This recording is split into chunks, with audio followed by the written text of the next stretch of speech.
Éxodo capítulo 40. El tabernáculo queda terminado. Luego, el Señor le dijo a Moisés: Levanta el tabernáculo el primer día del nuevo año. Coloca adentro el arca del pacto y cuelga la cortina interior para encerrar el arca dentro del lugar santísimo.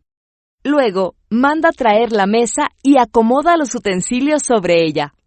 Además, manda traer el candelabro e instala las lámparas. Ubica el altar de oro para el incienso frente al arca del pacto. Después, cuelga la cortina en la entrada del tabernáculo. Coloca el altar de las ofrendas quemadas delante de la entrada del tabernáculo. Pon el lavamanos entre el tabernáculo y el altar y llénalo de agua. Luego, arma el atrio alrededor de la carpa y cuelga la cortina de la entrada al atrio. Toma el aceite de la unción y unge el tabernáculo junto con todo el mobiliario, a fin de consagrarlos y para que queden santos. Unge el altar de las ofrendas quemadas y sus utensilios, a fin de consagrarlos. Entonces, el altar será completamente santo. Luego, unge el lavamanos y su base, a fin de consagrarlos.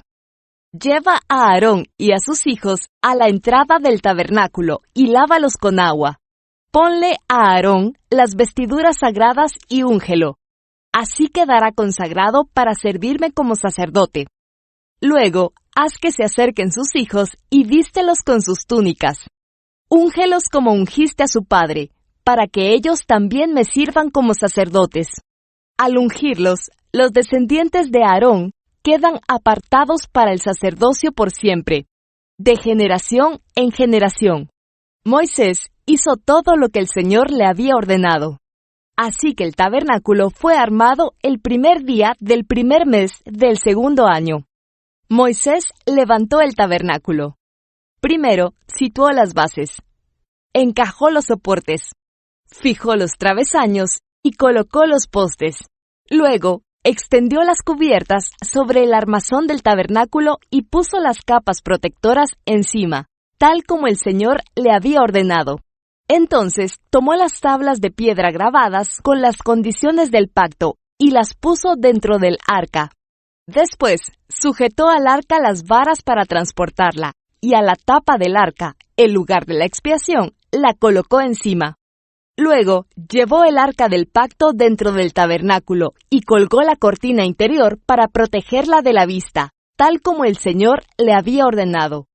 Después, Moisés ubicó la mesa en el tabernáculo, en el lado norte del lugar santo, justo fuera de la cortina interior, y acomodó sobre la mesa el pan de la presencia delante del Señor, tal como el Señor le había ordenado. Luego, puso el candelabro en el tabernáculo, en dirección opuesta a la mesa, en el lado sur del lugar santo. Entonces, encendió las lámparas en la presencia del Señor, tal como el Señor le había ordenado. También puso en el tabernáculo el altar de oro para el incienso, en el lugar santo, delante de la cortina interior, y quemó el incienso aromático sobre el altar, tal como el Señor le había ordenado. Después, colgó la cortina a la entrada del tabernáculo, y ubicó el altar de las ofrendas quemadas cerca de la entrada del tabernáculo. Entonces, presentó una ofrenda quemada y una ofrenda de grano sobre el altar, tal como el Señor le había ordenado. Luego, Moisés instaló el lavamanos entre el tabernáculo y el altar, y lo llenó de agua para que los sacerdotes pudieran lavarse. Moisés, Aarón y los hijos de Aarón sacaban agua del lavamanos para lavarse las manos y los pies. Se lavaban cada vez que se acercaban al altar o entraban al tabernáculo, tal como el Señor le había ordenado a Moisés.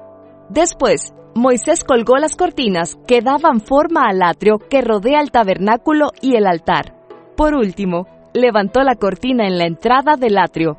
Así, por fin terminó Moisés el trabajo. La gloria del Señor llena el tabernáculo.